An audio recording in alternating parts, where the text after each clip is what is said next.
Can this offseason still be a failure for the Seattle Mariners? I'm going to cover that question and a whole lot more on this episode. Hi, everyone. My name is Sam Edwards, host here for Mariners Daily, the show for the thinking Mariners fan. I appreciate everybody watching. And yeah, got people that appreciate the show. I appreciate you. So thank you.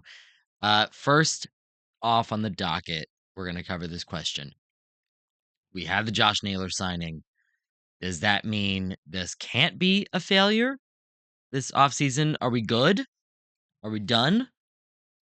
Or are we still lacking something? And it kind of sparked my attention, a comment recently from Maxfield Nelson. He says, if we have Cole Young and Ben Williamson as our starting second baseman and third baseman for opening day, then I will consider this offseason a failure, even with the Naylor signing. Some bold words, man. Some bold words, Max. My goodness. I I think this is interesting. I don't think it could be a failure. I think this is us doing enough. It's like we had to bring Josh Naylor back. I think failure is a big word. And I think it's, maybe we should be careful with how we use our words. Uh but yeah, I think getting Josh Naylor back was doing just enough. I think we were doing what we were supposed to do as a team that went to the ALCS, you know? I think Cole Young and Ben Williamson are it is a little difficult to see a contending team start the season with them at two key positions. I mean, second base and third base, nothing to scoff at here. And they've got some shine to them, But failure? I don't know. I want to hear what you guys think because Young has shown some stuff, and I'm about to cover him in my player profile, so I won't even cover him. And I've talked about Williamson. He's supposed to be very good defensively at third base. I don't know.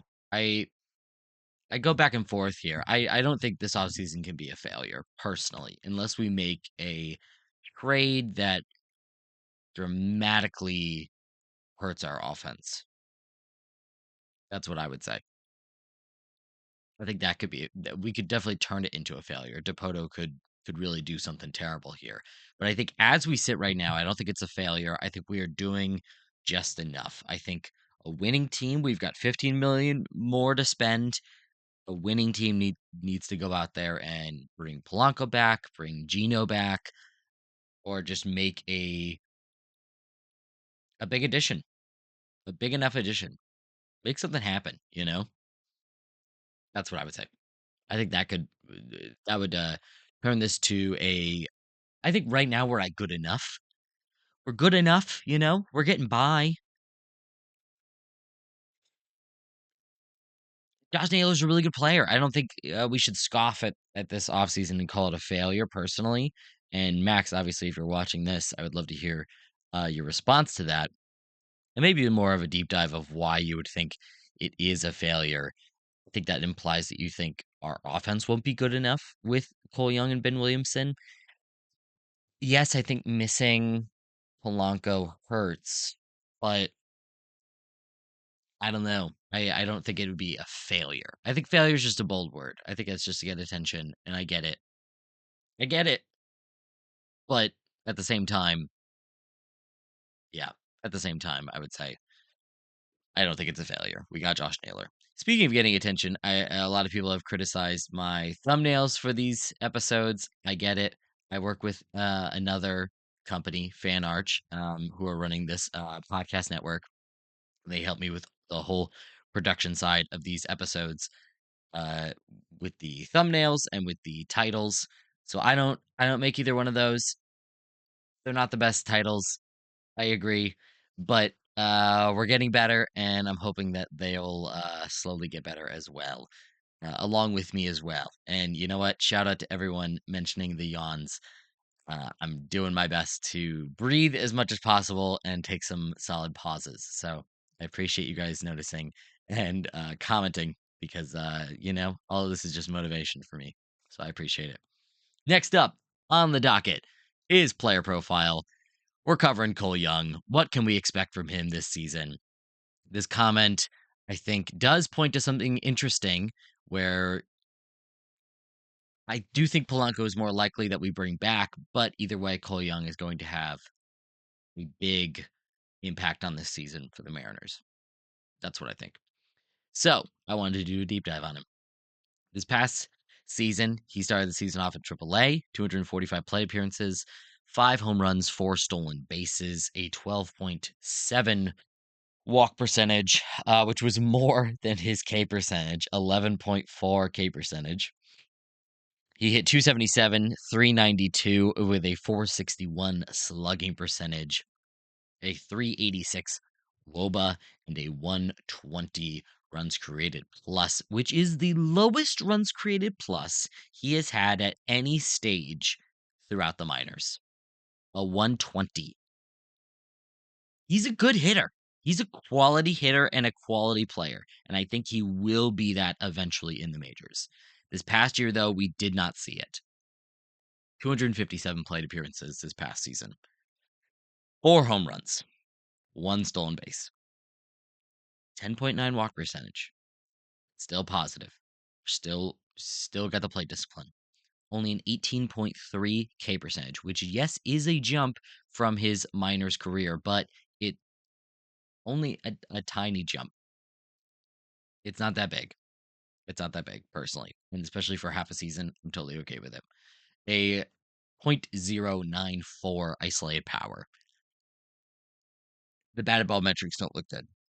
They don't look good. It's a 247 batting average on balls in play as well. He hit 211 with a 302 on base and a 305 slugging percentage in the majors this past season. A 274 WOBA and a 292 expected WOBA, 80 runs created plus, and the negative 0.3 WAR on the season. Like I said, the batted ball metrics did take a hit in AAA in 2025. His exit velocity was 89.7 miles an hour. In the majors, it was 87.6 exit velocity, 87.6 miles per hour. Not great. The hard hit percentage also took a very similar, arguably bigger hit. It was a 44.4 hard hit percentage in AAA this past season. Half a season to be fair, but even so, half a season in the majors, 31.1 hard hit percentage in the majors. That's a big jump. That hurts. So I got to see him hit the ball harder. He is not a power bat, but you do still need to hit the ball uh, fairly hard to get base hits. And if you can't even do that, then it doesn't matter what his speed is, doesn't matter what he can do. Doesn't matter the walks really, because eventually pitchers will just start attacking him more. So 2024 was his season in Double A. Played over 500 plate appearances there. 9 home runs, 23 stolen bases, a 12.1 walk percentage. That is consistent with his entire minor career, which is fantastic. And I'm excited to see it play in the majors, but he does need to hit the ball harder. I feel like it will happen. I don't know if it's going to be this year, but he's going to get the opportunities. And Young could really prove that last comment wrong, personally. This could not be a failure of an offseason if Young does do what many expect him to do. He's been a quality player. He's not a huge hit power bat. He's not a crazy speedster, but he's going to get on base and he's going to get the job done. Had a 15.8 K percentage in Double A in 2024, a 119 isolated power, which is once again not amazing whatsoever, but it's getting the job done. He hit 271 with a 369 on base and a 390 slugging, which doesn't sound like a great slash line in and of itself, but a 131 runs created plus proves that time. I think is it the Rainers that are Double A? I should have this. Why do I not have this?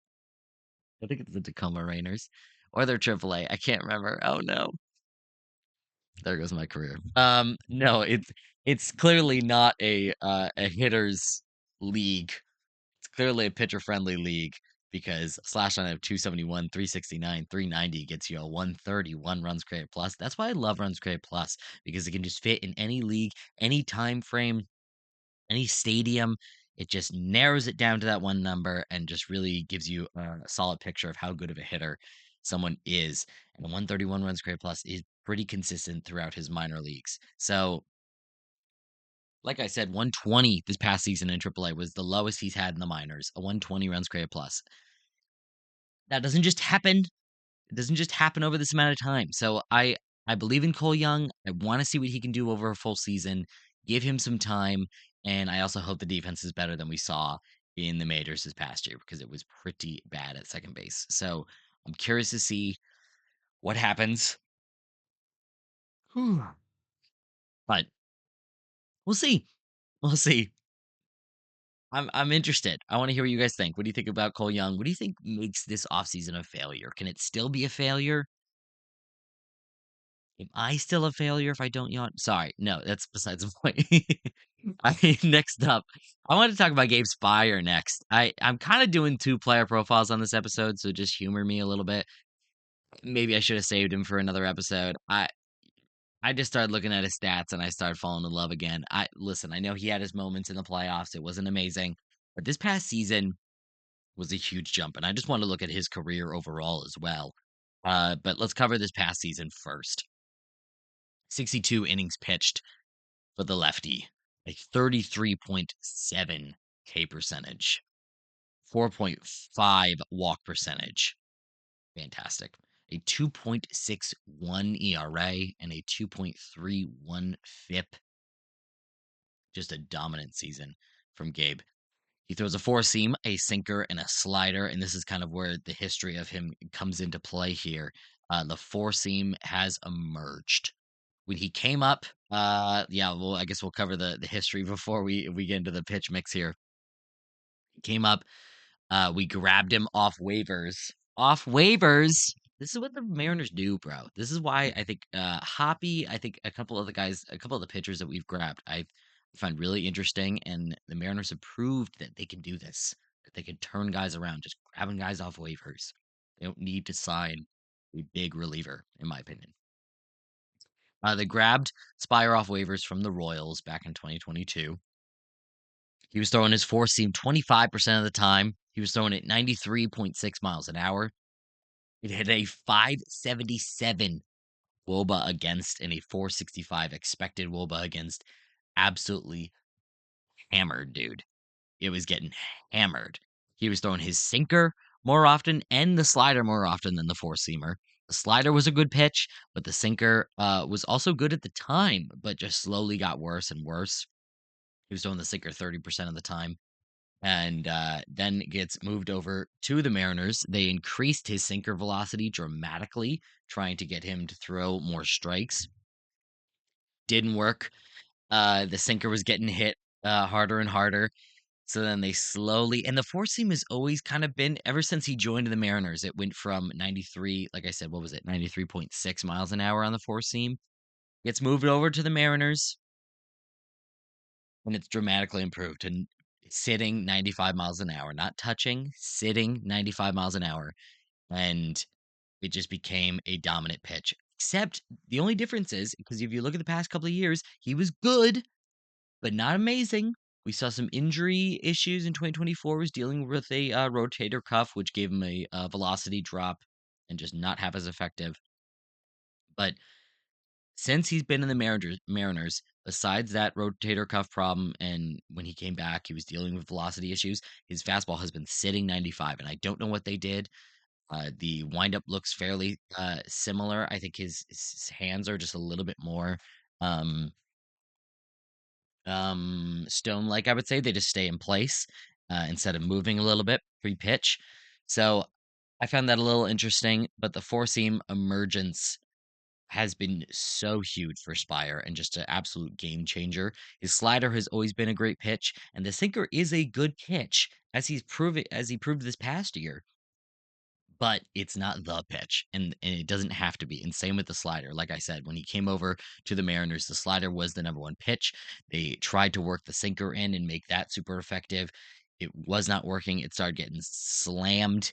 And now with the four seamer emerging and him throwing it more, it's been so huge. And I will say every time a pitcher has a good pitch, especially when I was first starting podcasting and analyzing and researching, I'd look at it and go, why doesn't he just throw it more? Why doesn't he just throw it more? And obviously, that's not the answer with a lot of things with baseball. It's always more complicated than that. But with Spire, with that four seam speed increase, this pitch is very good. And the control on it is even better as well. And I think he simplified his mechanics a little bit. It's been great to watch. So this past year, he threw it 44.5% of the time, threw it 95 miles an hour, at a 37.0 swing percentage on the four seam, a 73.8 strike percentage, a 20 swinging strike percentage, which is very dramatic. The average for an MLB reliever on a four seam, the average swinging strike percentage is 10.9, and Gabe had a 20 swinging strike percentage this past season. That's crazy. Along with it, a 14.6 called strike percentage, a 34.6 CSW percentage. Batters had a 215 WOBA against 237 expected WOBA. Great marks. He killed it. And I know he had his moments in the playoffs, did not pitch shutout, but I think with more experience there, he's just going to get better. He's been dominant, and I can't wait to see him back up this season that he had. He throws the sinker still 29.4% of the time, a very good 35.5 O swing on that pitch, and a 73.9 strike percentage. So extremely consistent.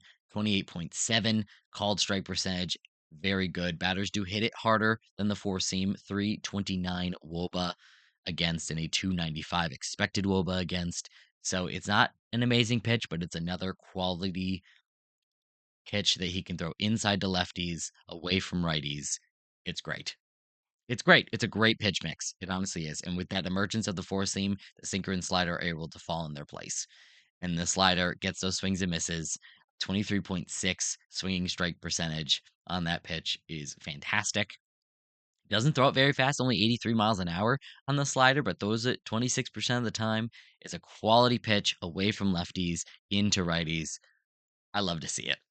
Gabe killed it this past season. I wanted to give him his flowers, and as I just started digging more and more and more, I just found it really interesting with the four seam usage. So that emergence of that pitch is so huge for him, and I'm so happy to see it happen.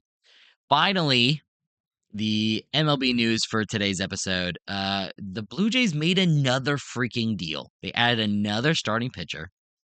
This time they add a guy in Cody Ponce. Last time he was in the major leagues, I believe, was 2023 with Pirates. Was absolutely terrible.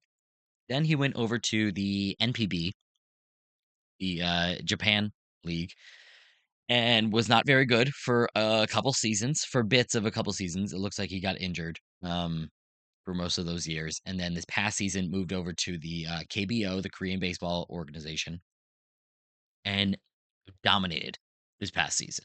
Had 180 and two-thirds innings pitched, a 36.2 K percentage, only a 5.9 walk percentage, and a 1.89 ERA. He's the only guy with an under 2 ERA in the KBO this past year with over 100 innings pitched. That's crazy. A 2.15 FIP. He had 252 strikeouts on the season, which is the most in KBO history, which is crazy. Blue Jays signed him to a 3-year, $30 million deal, which is so weird. So they just signed Dylan Cease. The rotation is full. They've got him, they got Gossman, they've got Barrios, they've got Bieber, they've got the young kid Trey Savage, who looked dominant in the playoffs. And now they go grab Cody Ponce, which is so weird because looking at Cody, he just looks like, well, yeah, they'll probably bring him in and he'll be a reliever or something. Like, that's great. 3 years, $30 million is not really what you'd pay a reliever, in my opinion. He's also going to be 32 years old. I don't know, man. It's a weird deal. I don't know enough about him. I know his four seam took a huge jump, went from 93.2 miles an hour to 95.5 this past year in the KBO. The changeup also got totally reworked, and the highlights of it, it looks crazy. It looks like a splitter basically, which the Blue Jays are great with. Yeah, Savage has one. Gossman lives on his splitter. So this could be a perfect marriage for the Blue Jays. I don't know. This past season was by far his best. He did not look very good in the Japanese league the past couple of seasons prior to this one. So I don't know. I don't know what he's gonna do. The Blue Jays obviously believe in him enough. 3 years, 30 mil for a 32-year-old is nothing to scoff at necessarily. But 10 mil for a starting pitcher, I guess, is maybe a little cheap. I don't know, which maybe means he is gonna be a reliever. I don't, dude. I don't know. The Blue Jays just continue to sign players, and they're doing what they're supposed to. Doing what they're supposed to. Final news: the Angels have signed Alek Manoah. Alec with a K on it. I kept writing it with a C, and I was like, "What is going on? Why can't I find him on Fangraphs?" And then I was like, "Is it Alex?" Yeah, sorry. Anyways, no, it's Alek Manoah. He's a 28-year-old. I'm sure you remember him. Last time he pitched dominantly with 2022 with the Blue Jays. He has not been healthy or very good since. It is an MLB deal with the Angels, but he does have a couple of minor league options still. So my guess is he'll probably start in AAA. That's what I would do personally. This past season, he pitched 33 innings in AAA for the Royals, for the Blue Jays. 33 innings, only a 20.4 K percentage. The walks are still a crazy problem. 12.2 walk percentage, a 2.97 ERA, but a 5.93 FIP in AAA for Manoah. Gets called up to the majors, pitches 38 innings, has a 19.6 K percentage there. Still terrible 12.8 walk percentage, a 3.96 ERA, but a 5.86 FIP. I don't think he has anything left to give, really. His ERAs look okay in those times, but I think the peripherals speak to how bad he still is, and I don't really trust the Angels to turn him around. So their rotation has been terrible. So I'm sure he'll get some major league innings this year and probably get destroyed. I would not be surprised. We'll see. Obviously, I would hope that he can, get it under control, and that'd be kind of a cool story. He is still only 28, so it'd be a very cool story if he could rebound. But I don't really believe it. I don't believe in the Angels. I don't know if I believe in Manoah. It's been so long since we've seen him be even adequate in the majors or even in the minors. He's dealt with so many control issues, and the strikeouts have disappeared. So I'm not expecting anything from this. I wouldn't want you to either. But either way, guys, that's the end of this episode of Mariners Daily. Thank you so much for joining me. The daily Mariners news and analysis.